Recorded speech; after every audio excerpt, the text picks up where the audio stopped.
শীতের দিনে কার বাড়িতে পিঠা বানানো বলেন?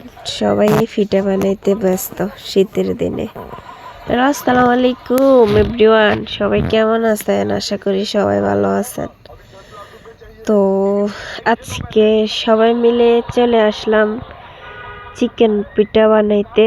তো আমরা এই পিঠাগুলোকে চিকেন পিঠা বলি। তো আসলে আমার ক্যামেরাটা এত ভালো নাই, এই কারণে এত কালো কালো উঠতেছে পিঠাগুলো, আবার কেউ কিছু মনে করবেন না। তো এগুলো হচ্ছে আমি পিঠাগুলো বানাইতেছি, সবাই মাশাআল্লাহ বলবেন, কেমন হইতেছে তাও বলবেন। চাচি, আম্মু, আফু, ভাবি, আমি সবাই মিলে পিঠা কাটতেছি আজকে। তো এগুলো হচ্ছে আমি কাটতেছি, সবাই কিন্তু মাশাআল্লাহ মাশাআল্লাহ বলতে বলবেন না। তো আসলে সবাই মিলে পিঠা কাটতেছি আর এত এত আনন্দ করতেছি। আর এই পিঠাগুলো আমার তো এত এত ফেভারিট, বলার বাইরে। আমার অনেক অনেক ভালো লাগে, পাতলা করে রান্না করলে আমার অনেক ভালো লাগে। কেউ লতা ফাগাইতেছে, কেউ কাটতেছে, কেউ আটা মাখতেছে। তো আমরা কিন্তু এখানে অনেক মানুষ আছে। তো কেউ আবার রুটি বানাই, কাটিও বানাই, আমরা এভাবে লতা ফাগাই কাটি।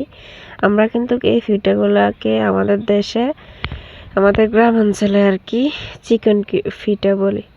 আপনাদের কোন গ্রামে কোন পিঠা বলেন? এই না পিঠাগুলো অবশ্যই কমেন্ট বক্সে জানাবেন, কি নামে ডাকেন আপনারা এই পিঠাগুলোর নাম।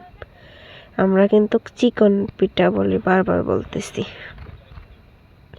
তো যাই হোক, দেখেন চাচি আফুরা ওরা তিনজনে লতাগুলো ফাঁকাইতেছে আর আমরা দুইজনে পিঠাগুলো কাটতেছি। এগুলো সবগুলো আমি কাটছি, দেখছেন কেমন হয়েছে অবশ্যই জানাবেন। তো সবাই মিলে কাটতেছি, আনন্দটা মজা আলাদা। তো আসলে এই শীতের দিনে বিভিন্ন ধরনের পিঠা খাইতে মজাটাই আলাদা। আমার কাছে বেশিরভাগ খোলা যা ভালো লাগে, আর এই পিঠাগুলো ভালো লাগে।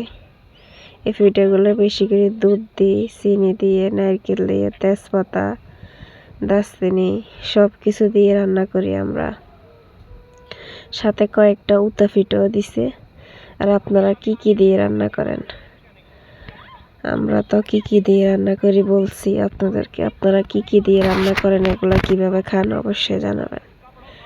তো এই পিঠাগুলা রান্নার ভিডিও আমার মোবাইলে আছে, আপনারা দেখবেন। যদি ভালো লাগে অবশ্যই শেয়ার করতে ভুলবেন না, আর আমার পেজটা ফলো দিয়ে আমার পাশে থাকবেন।